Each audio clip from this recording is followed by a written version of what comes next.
Hey guys, welcome back to the channel. I don't normally do a lot of, let's say, unboxings or brand new things or whatever on the channel, but this is such a rare occasion that I thought I would go ahead and do one. What you're looking at here is a Gladiator storage rack.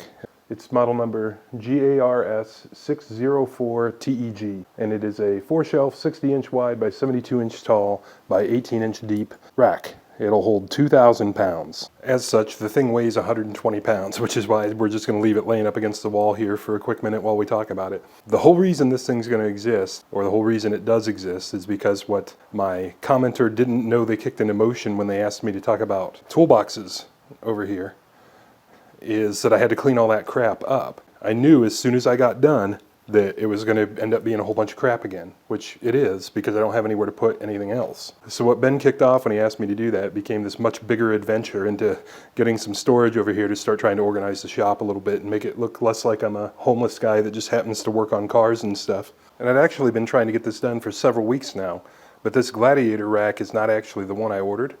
The one I ordered was I would say, much lighter duty version of this that was also approaching half the price. I think the one I tried to order was 130 bucks. The whole reason I'm telling you guys this story is because, you know, I say all the time, hey, Sam's Club has this, Sam's Club has that. This thing came from Sam's Club, so did the rack that I attempted to order. However, Sam's Club allowed me to order the rack. There was only one left in stock, and apparently they didn't have it. So after messing around with that for a total of about 3 weeks before it got done, they went ahead and offered a price match on another similar rack. Well, I need pretty much exactly these dimensions for where I want to put this thing, and this thing was the most similar without getting like a really light duty piece of crap. So they actually price matched this thing for $70 off. These are normally 200 bucks. I got it for about 130. Good job, Sam's Club. That brings me to the next reason why we're here. Bad job, Sam's Club. Sam's ships everything with FedEx, and around here FedEx is the destroyer of all packages. In FedEx's defense somewhat, I mean, they're in the business of shipping this stuff, so this shouldn't be a problem for them. This thing is 120 pounds, and there's only one driver on a truck, so, you know, it is what it is. But that's not my problem as a consumer. That's their problem as a business for doing crap like this. So now the entire point of my project here for the day is just to take this thing out of the box and see what pieces are damaged, because I know some of them are gonna be. And so I can get them on order from Gladiator, which will take like another 2 weeks to get here. Good job, Sam's. Bad good job, Sam's. And I'm hoping that if enough people complain, they quit using FedEx or ship this thing dock freight and charge me something or whatever. And that little hole I showed you isn't all the damage either. You can see that it's missing a banding strip right there, that one of them broke off during shipping, or maybe that one just fell down, but the box is opened visibly more. It looks like there was another one right there that's also missing, so I'm guessing somebody grabbed those and just broke them trying to move this thing. You can see over here there's this huge gouge in the bottom of it. It's probably all said and done about 2 feet long. And then there's the back of the hole I showed you from the front. So I've got low hopes that nothing in here is damaged, but let's get this thing thrown on the floor, get it open, see what we're dealing with. And that's what's in the box as soon as I took the lid off. Just racks on top, shrink wrapped together. Let's keep digging. Next out of the box, we've got the actual uprights of the thing.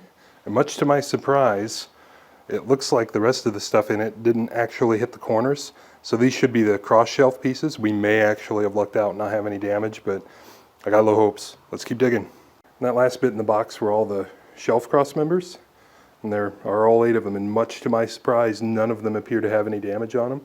We'll find out more as we go to actually put them together. But so far, I may have been complaining about nothing. There may not be any actual damage here, despite almost certainly looking like there would be. So now I'm going to unpack those guys, and we'll take a better look at them and slap the thing together, I guess, if it's all fine. Well, I'm pretty surprised. It doesn't look like there's a mark on any of this. There's not even a single scratch on one piece I pulled out of there. However, this guy is bowed about 1/4 inch. I think you can probably see it on camera. Like, looks like right about there is where it gets bad, but that's just, I think, your eye playing with you, because it doesn't truly go out until about the middle. It looks like these are supposed to be about 15-inch deep shelves, and it's like 15 3/8 in some places, and the other side's just about as bad. I'm gonna guess that's pretty much just Chinese manufacturing quality. And it probably doesn't get any better if I contact the company and complain. I also think they'll assemble just fine, so we'll go with it. Disaster averted, I guess. If I hadn't set out to make a video complaining about all this stuff being damaged, it totally would have all been damaged. So there you go. So with all that out of the way, I've got kind of a unique special use case for this thing anyway. I think I'm only going to end up being able to use 2 shelves of it anyhow, because I want the first shelf height to be about 40 inches. And the reason for that is I want to be able to put my welder and welding cart under the thing, because it's always been back there in that corner. It's just been piled with crap on top of it. So now I just want like an organized place to put crap on top of it. Don't get excited by seeing this thing. I don't have the first clue of what to do with it. I don't even have a gas bottle yet. And that's actually another reason why I'm setting up the shelving now, is so I can determine how big of a gas bottle I can get. Because an 80 cubic foot bottle is 36 inches tall, which is actually the exact height of the welder on the cart. But then the regulator would stick up beyond that too, and I don't think I want to do that. So I think I'll probably end up with a 40 cubic foot bottle, which is smaller than I'd like, but whatever, it'll work. And that whole situation is why I wanted something that had pretty beefy side legs on its own, that isn't relying on the crossbars for any support, because there's not going to be any crossbars down at the bottom, so I can wheel stuff underneath it. So these guys are going to do the job pretty nicely, and I've got no intention of putting a ton of actual weight on top of this thing. I'm just using these things as shelves because this is a rented house and I can't, well, I probably could start screwing shelves into the wall, but I just don't want to do that, and I don't want to deal with it later with the landlord and all this crap, and then this thing can move on with me later. We're going to start by measuring out what about 40 inches is on this thing, mark it off, scooch the welder under it and see how it looks, and basically build it from the middle up. Well, this has been nice and painless so far. If you've never put anything like this together at all, the way this stuff works is there are just tabs on the ends here that engage these slots. So you just stick them in, smack them down, you're done. One thing that is kind of cool is since these are just wire shelves on there, they give you these support pieces. And these just have little lugs in the bottom of them. So you just slip them in, you slide them over, and then you just kind of squeeze the ends of them to lock them down. And then I found on the other one I had to just spread it to lock it in. But really straightforward and easy to deal with. I mean, you could put this whole thing together in probably 15 minutes and break it down in probably another 15 minutes to throw it in a truck or whatever and move, which is awesome. That's exactly what we're looking for. And there those tabs are engaged in the slots. You can see what I'm saying. If you were really setting this thing up to never be moved again, you'd probably go around, take a rubber mallet and smack all these corners in to get these all as tight as you can. But like I said, this is a rental house. I know I'm moving again, so I don't want this to be ultra firm in there forever. Plus like I said, I'm gonna put like boxes and crap on this thing, not like motors. So I admit it, at the start of this project I had some pretty severe biases against racks, but through my experience with this rack I've learned not to judge racks by the condition of their packing material, but by the content within. And I'm totally pleased with this rack and would love to have more just like it in my shop at some point, and we probably will. At the price point I was a little nervous about it. 200 bucks is a lot of money. Obviously I got a deal. I think you're probably getting what you pay for with one of these, or watch for sales. I think Home Depot carries these, Lowe's might too. You get those 10 or 20% off coupons every so often. Might consider snagging one of these if you're in the market. What we're not done just yet is, as soon as I came up with this plan, I hatched another idea almost immediately. And I got the pieces for that as soon as I ordered the first rack. They've been sitting around for like a month and I've been dying to put the plan into action, so let's do it. And that plan is these. These are what are referred to in the kitchen or cooking industry as full sheet pans. So these are giant aluminum cookie sheets for an industrial oven. They don't fit residential ovens, or don't fit my residential oven anyway. I got 2 of these from Sam's Club when I ordered the rack for like, I think $8 a piece. And this is just a piece of the box that the rack came in that I've cut to more or less fit one. And what these are is oil drain pan storage. So we got that guy up there.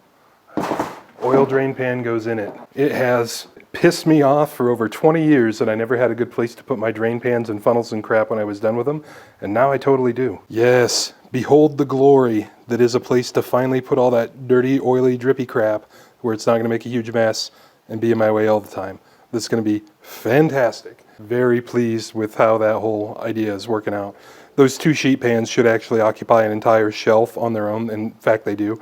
But I decided to put that red toolbox up there as well, and it doesn't really fit in these other holes. As time goes on, I'm sure the stuff on this thing will ebb and flow and stuff like that. Like right now, that cardboard box is just full of rusty blazer lines that just need thrown away when that project's done. So anyhow, that concludes the actual assembly and usage of this thing and everything else. Overall, I'm very pleased with it. I think it's going to be a nice addition to not just this shop, but any shop I have in the future. It's going to be nice and easy to move because you can just smack it all apart and throw it in the back of the escort wagon or whatever you want. If you're considering one of these, I At first blush anyway, I haven't owned this thing for years and years. I don't know how you could go wrong with it. It's built probably 50% lighter duty than the commercial racking you'll see places like Lowe's and Home Depot use to display their inventory. So it's about half as heavy as the truly like commercial stuff that they use, you know, forklifts to load up and everything. But for a person at home, or if you have a small business or whatever, this thing's built hell for stout. I like it. It was easy to assemble. It says to do it with 2 people. I did it myself, and if I wasn't filming, it'd taken about 15 minutes, no big deal. It's not rickety at all, even without that bottom shelf in it. Like, obviously, I'm sure the directions tell you to use. In fact, I didn't even crack the directions open, so I'm not sure. But I'm very pleased with this thing, and I'm very pleasantly surprised that it didn't show up damaged. And as always, I want to thank you guys for stopping in, and we'll catch you on the next one. I'm Max, that's Saddington Bear, and we make videos like this all the time. Here are a couple links to some other videos we've made, and we really appreciate you guys stopping in.